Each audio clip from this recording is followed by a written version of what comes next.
there's two pictures I keep at my desk. One of a van. It's a 1997 Ford Eco 350 van. And I was, I think, around 22 years old. And I always said to myself, I'm like, I got to keep reinvesting in the business. And then a year later, because of that van, I have a picture of myself driving a Lexus SC300, which was like, wow, that was the car to have. And fundamentally, I always realized, like, what you put in is what you get out. You have to invest in yourself and invest in your dreams. And that's what I've done. Welcome to the Rooter Marketing Podcast. I'm Nick Bedard, owner of Rooter Marketing. And in this episode, I have a very, very special guest, fresh off his featured article in Cleaner Magazine, where he could be seen smiling on the cover of the issue. And believe me when I tell you, we are also all smiles here during this introduction, hailing from the beautiful Caldwell, New Jersey, which, by the way, is the birthplace of former President 22 and 24 Grover Cleveland. We have our own president in the house, the president, the leader, owner, founder of Smiley Drain, the fastest drain cleaners in all of beautiful New Jersey. Ladies and gentlemen, the one and only Mr. Mike Marvon. Mike, how are you? I'm doing great, man. Thank you, Nicholas. That was a great introduction. Wow. We are recording this in April of 2023, and for those of you that missed this month's edition of Cleaner Magazine, I invite you to check out the feature they wrote on Mike and Smiley Drain.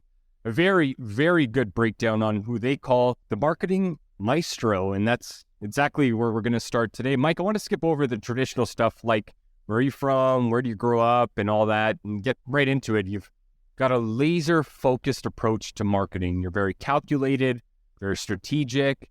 So let's start with this. In the recent Cleaner Mag article, you mentioned your self-taught approach to marketing. I think that's fascinating. I'm curious to know, where exactly did you start in this self-learning approach? Who did you spend the most of your time studying? Yeah, I mean, that's a great question. So, I mean, obviously, I got into this business at a young age, and what I ended up doing was just basically, using the internet, just using and reading and watching YouTube videos and following a couple of different marketing experts. And, the more you listen, the more you understand. And that's kind of the channel I took. Did you find it interesting? Yeah, I mean, that's just my mindset. I'm always curious to understand how things work and how one thing affects another. I think that's just part of my troubleshooting skills and mindset I have. So when in the marketing world, there's many different things that are pretty amazing, from smells to colors. And, there's so many tests and studies they've done. It's just amazing how marketing influences, behavior, purchase decisions. And for me, it was like just try to understand as much as I can, incorporate it into the brand, targeting specific, customers we want to go after, and let them do their thing. The unique psychology behind marketing is, to me, very fascinating. Did you find out about this stuff as well?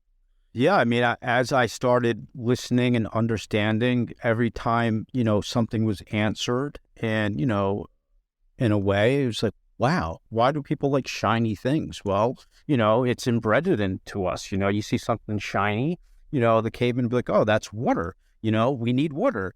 Like all these little things are, built into our systems and evolution. And some of them, we can understand today because of the research and the tests that they've done.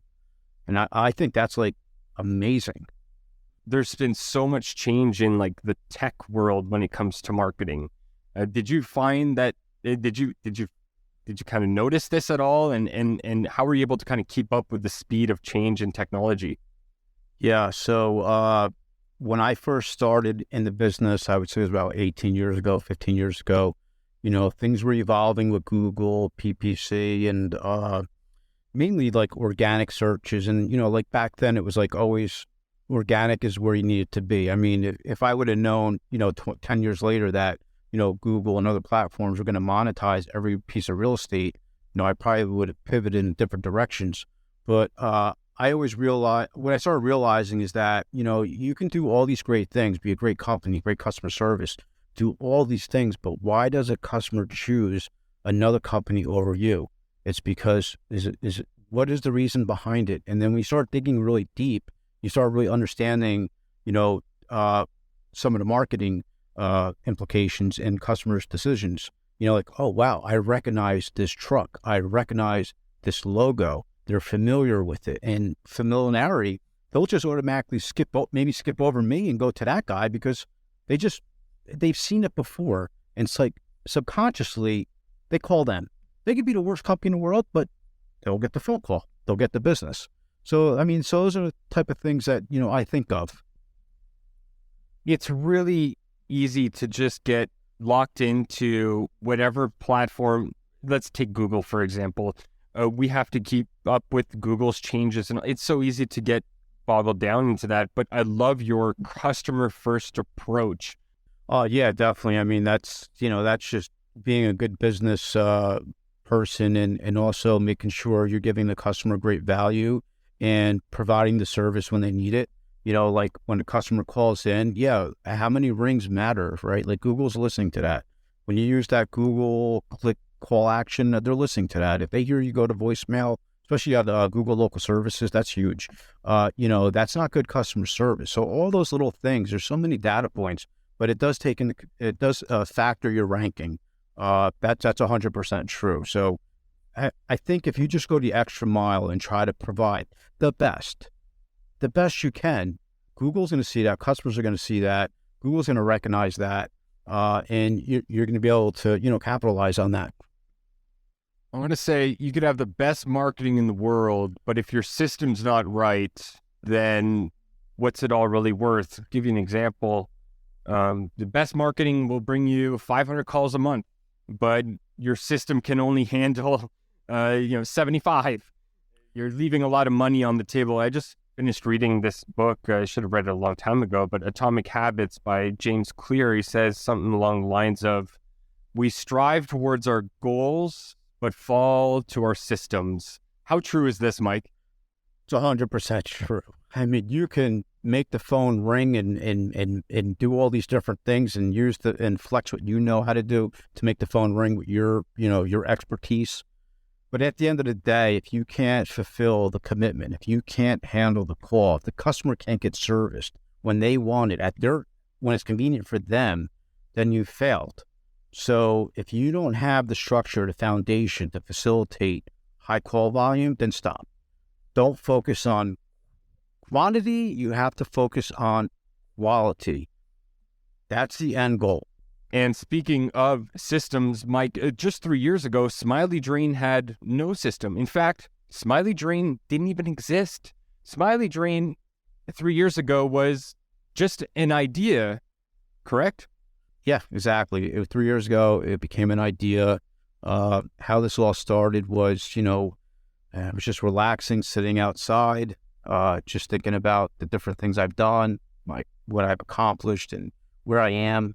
I had a kid. He was 2 years old, and sort of visioning like, what's the next 10 years of my life going to look like, and what can I do? And I just had all these creative ideas, and then I never really looked back. When I started my plumbing business, Let's Go, I always focused forward, and I never looked back on different things. What can I do? How to build a business? And I was sitting in the chair, and I'm like, wow, I finally look back. What can I do with what I've learned building a business? What can I do with everything I've done so far? And how can I help somebody else achieve the same goals that I've accomplished? When you're an entrepreneur, years ago, I never knew what entrepreneur was. I just recently kind of figured that out watching a TED Talk video, and I almost cried because I'm like, wow, I thought I was kind of crazy, but like there's this lady saying everything how I feel. And what I noticed was I always had a great satisfaction of helping customers and helping technicians and helping workers. And going into this venture was like, wow, I can share this on a large scale. I can share what I know and let franchisees experience, an opportunity that maybe they could never achieve without support, help, because not all people have the mindset or the ability or the capital to progress. And I just feel like, not doing this was going to be a waste for the profession and a waste. And that didn't sit well with me. Like, I really want to be able to give back and give people opportunities. And boom, all of a sudden, within a couple of months, I'm like, okay, we need a great name. Who's the customer? Let's start building this out. How do we make this happen fast? And here we are. We're talking about it today. It's amazing. Mike, go into that a little bit more. Building fast. Time flies, right? Time really flies in business. However, there must have been some steps you took early on to ensure that this thing stays afloat, that this thing strives in the right direction. And if you could kind of break down those first 6 months, what were they like? So, it was pretty simple. It wasn't really that complicated. It's what we do every day, right? We deliver customer service. We deliver on our promises. We provide a great service. It's basically, I already built a business and a reputation. So it was basically just taking all those same components, but applying marketing and the marketing strategy towards it, but keeping it very simple so it's scalable, keeping it simple so it's not complex. I believe in keeping things simple as possible. Less can go wrong, and it just makes things a lot easier. Oftentimes, the more simple you want to make it for the end user, the more work you have on the back end. Was this the case? Yeah, 100%. We had to streamline it, compromise a couple of things, only because simplicity is going to be the key to success. And that's outlined in the other article, but it's 100% true. Just stick to what is simple. Simple is easier to repeat. It's easier to follow. It's less complex. And at the end of the day, when you keep things simple, like in my situation now, things are simple, and I have a lot of time on my hands. Why? Because I streamlined everything. I have systems and channels in play. I like working 20 hours a week. I enjoy hiking every day, working out for half an hour to an hour in the middle of my day, and know that everything is working the way it's supposed to. Why? Because you keep things simple. You create a system. You articulate, you show, you teach, you empower your employees, and it works. It works. And first and foremost, I truly believe growth is dependent on the market you're in. I know that's an unpopular opinion, but you could have the best marketing, but you'll only grow as much as your market allows you to. The reason you don't charge $10,000 for a clogged toilet service is because the market would never allow you to. They might allow for 300. Heck, they might even bite at 1,000. Throw a hydrojetting in there, $2,000, sure. But you'll never do it for 10 grand because your customer, AKA the market, will say no. I'll give you a better example on markets dictating the growth of a local business. If you're a developer who's built 1,000 homes to sell to a population of 500 people, it's going to take a while before you can, 1, sell your 1,000 homes. You're going to need some more people in that market. And 2, build more homes to sell. In essence, growth stems from markets. Pretty simple. That's why the franchise model makes total sense for local businesses. You want to replicate the success you're having in your local market and multiple other local markets, creating multiple revenue streams and growing your company as it enters into more markets. That's essentially the game plan. But if it were this easy, then everyone would do it. Mike, hold on. Here's a quick story for you. In 1935, a local plumbing company was established in Des Moines, Iowa. And just 2 years later, the company wrote up their first franchise agreement. It took them 2 years to get that franchise going. Not a lot of time, but hey, this guy, he wasted no time. And at the time it seemed crazy, but good old Samuel, that was his name, wanted to waste no time growing. Fast forward nearly 100 years, and that local plumbing company that Samuel Blanc franchised is now bringing in over $1 billion in revenue per year. Of course, the company is under new ownership, and you can find their stock ticker label CHE trading on the New York Stock Exchange. But Roto-Rooter, under the new ownership of Chemed Corporation, rakes in $1 billion per year in plumbing services. And all Sam was doing was trying to grow his plumbing business. Mike, I know you've thought long and hard about a franchise model for Smiley Drain, but I want to know your overall thoughts and opinions on franchising in general. So I think it's a great idea. Franchising is a word and it's what's used, but I think for the most part, people really want to buy a business So franchise is like a business. But there are people that want to not go against the grain. They want to try to figure out all these challenges and headaches. So, going into a franchise model makes sense. I mean, depending on the franchise, I mean, they've done all the research and development. They've done all the different things to make sure that, you're successful. They have validation. They have unit level economics. These are all things that you can just leverage. It's really on your mindset and where you want to be and what kind of lifestyle you want. What I would say is, if you're a young guy in the business, or not, it doesn't have to be a young guy, but at some point, if you're not making enough money to support your lifestyle, if you're not having the freedom, if you're running into a lot of challenges, it may make sense to turn to a franchise model. It's probably something you should explore. Focus in on the things that you like to do and leverage what the franchisor has set up and systems in place. That's my thought process. And it's a lot less risk to buy into a franchise, is it not? Well, no, it's not a lot of risk. I mean, for the most part, a good franchisor is going to make sure that individual is vetted, that they have the capital, that they're going to take the brand and nourish it and want to grow the brand as well. If they're going to do their due diligence as well. But I mean, compared to starting your own brand, starting your own company, franchise is all the system's already there, the brand's already there, the marketing's already there. They're already established. Building a brand is freaking hard, man. Yeah, it's not easy. I mean, listen, in the plumbing world and other trades, we're all tough. Like, we want to do this, we want to succeed, we want to swallow pride, we don't want to give in. We want to try it. We want to give it a try ourselves. And some people want to, and there's nothing wrong with that. It just depends on, what you want, what your end goal is, and where you want to be. There's many other good factors to having, buying into a franchise where, you can focus on growth. Depending on the franchise, some franchise, they give you all the toolkits and you have to figure it out and they're there for support. And then there's other franchise is that, they do all the work on the back end. So you're not trying to, they're not trying to teach you how to reinvent the wheel through their systems.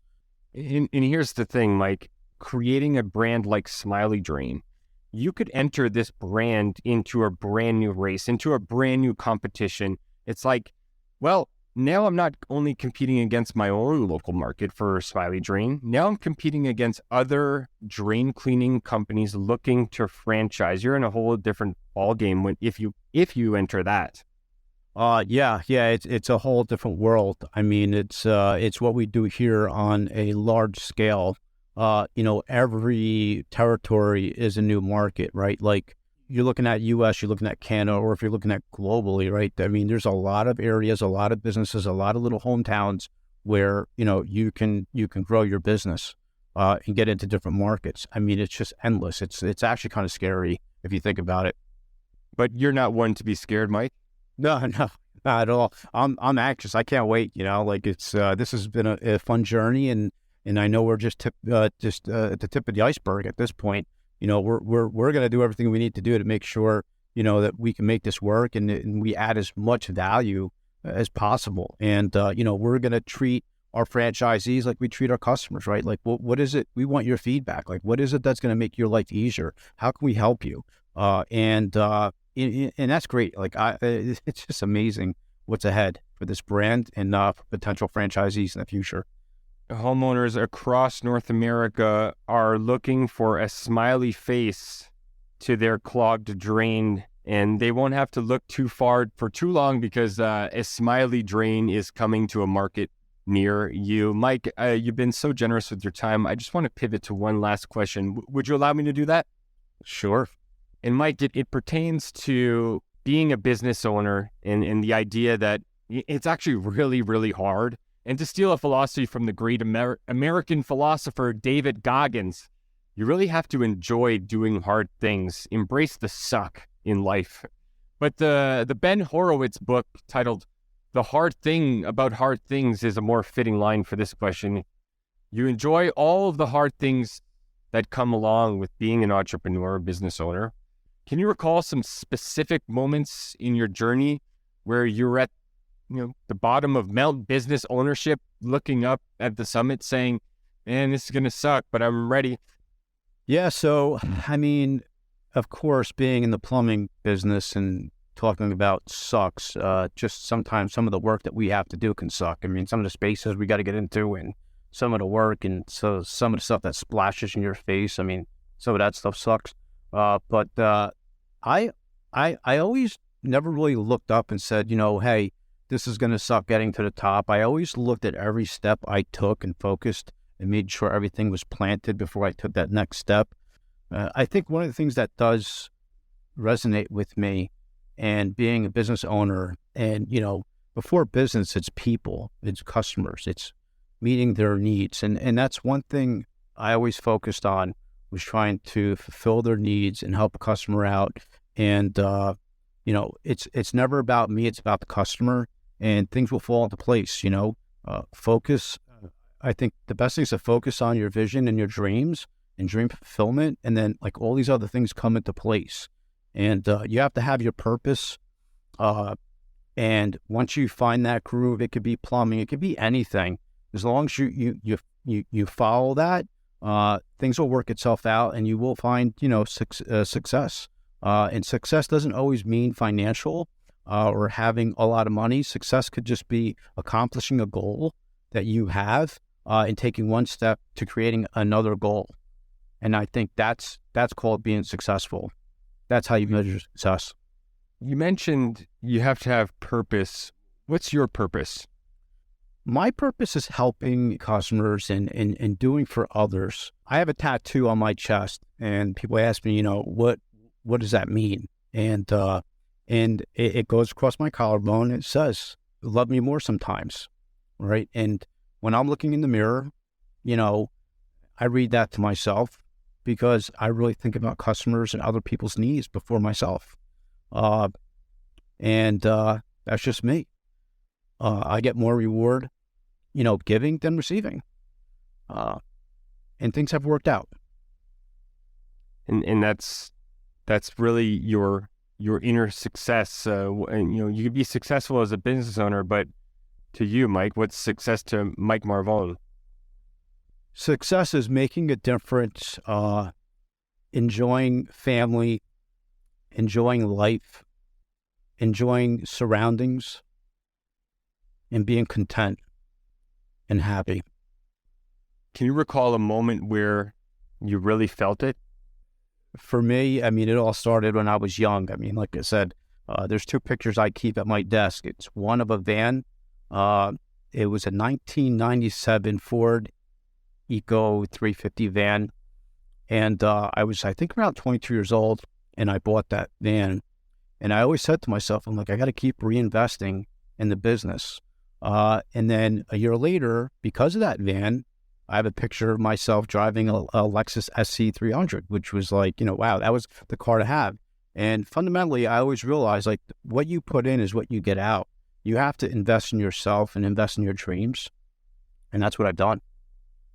Mike, I want to thank you so much for taking the time to hop on the Rooter Marketing Podcast. I want to pass the microphone on to you. And any last words for any listeners out there, Mike? And for those who want to know a little bit more about Smiley Drain, how can they do so, Mike? So, you can Google Smiley Drain, will pop up, or you can go to our website, smileydrain.com, and see what we have there. Or if you can, I'd appreciate it if you can visit my Instagram page. I hesitantly had to put up, very a shy guy, but it's there. If you can just go over there, hit me, give me a follow. That'd be great. It's United by Plumbing. And don't forget to check out the feature on Mike and Smiley Drain in this month's edition of Cleaner Magazine. That's Mike Marvon of Smiley Drain in Caldwell, New Jersey. And this has been another episode of the Rooter Marketing Podcast.